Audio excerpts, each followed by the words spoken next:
Hey guys, this is Comic Uno, and today I'm doing a review for Spider-Man 2, Issue 1. And before I start talking about this issue, just want to give you guys a couple updates. Of course, I have Comic Uno episode 200, and that's the show where I review all the comics I've read this week in one show. The exclusive comics will be in the description below, and the episode will be annotated, or in the description by Friday. So go check that out. But let's start talking about Spider-Man 2, Issue 1. Now, this was a very anticipated sequel back when the first part came out, like 5 years ago. Now, Miles Morales has been in the 616 universe for a year or two now, so is it relevant to know who the Miles Morales of the 616 universe was? I don't know. So let's see if we find out if it is relevant with this issue. I like the cover though, so we get to see a little poster of who is the other Miles, and you have Spider-Man and Miles. Pretty cool cover here.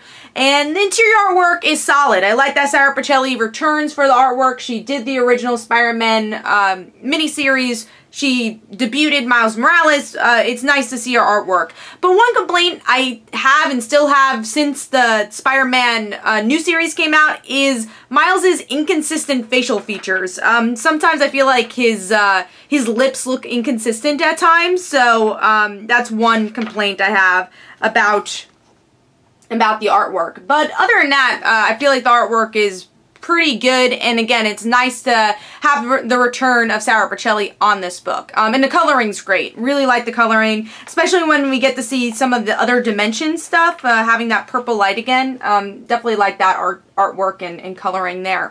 But let's get into the story. So what is going on? So we actually jump into the future in the beginning of this issue, where it doesn't look like Peter and Miles are liking each other at this point, because by the end, Peter's like, I really regret you being Spider-Man. So you're like, whoa, how did that happen? And I will say there's times I feel like Peter is a little inconsistent in this book, and out of character. I don't know if Peter would jump the gun that quickly to yell at Miles. I mean, we don't know the full story yet, but it's weird, and I didn't really feel their chemistry, even in the present.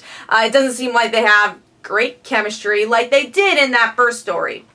But Miles' story is fun. You know, we just get to see what he's been up to. He's doing well in school. He has a crush on this girl, and that's it. So we really get to see what Spider-Man up to. He kind of just, you know, fights a villain. And then Miles, he's at school. So what do they do when they're not with each other? That's kind of a story we get to see for most of the issue.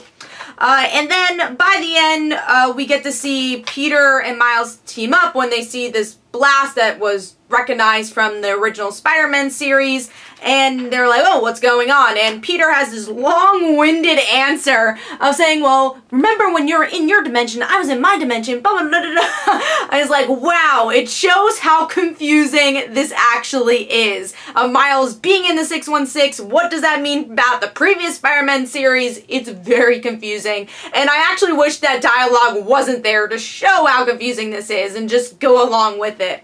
But by the end, we see the Taskmaster show up in the dimension portal, so we'll see how Miles and Peter teams up and fight him. That should be an interesting fight. And by the end, you get the cliffhanger of who is the other Miles. So we only get a little glimmer of what he looks like, and that he's probably a bad guy, and that's all we know. So overall, I'm kind of torn on this book because there's aspects I like about it. Again, I think the artwork is solid, and I like that consistent with the original Spider-Man. But once again, did we need this story? I don't know. It's so hard because they've teamed up before. You know, what made Spider-Man so great is that they never had teamed up until that storyline. But now they're in the same universe and they're always teaming up. We always see them together, especially in big events and all that. So we've seen them together before. And we even have Generations coming up that they're going to team up again. So just so strange to have this story. And I think it's a little bit too late to tell who the other Miles is, because Miles is in the 616 universe already, so doesn't matter who the other Miles is. I don't know, and it kind of makes all of what happened in Secret Wars even more confusing. So that's why I'm torn. You know, the story's not bad, but I just don't think it's the right time to tell it. And then, again, the dynamic between Spider-Man and, well, Miles and Peter didn't really work here, and that's, like, the premise of the book and why you want to read it is their dynamic.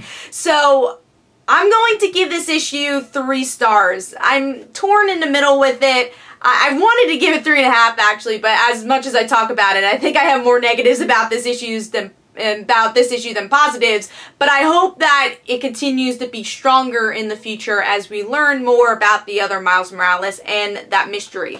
But hopefully you guys enjoyed. This is Comic Don't forget to follow me on Twitter. Don't forget to like my Facebook page. Also, description below, there are links for my comic book, Like Father, Like Daughter. And don't forget to like the Facebook page of Like Father, Like Daughter. And I'll see you guys later. Bye.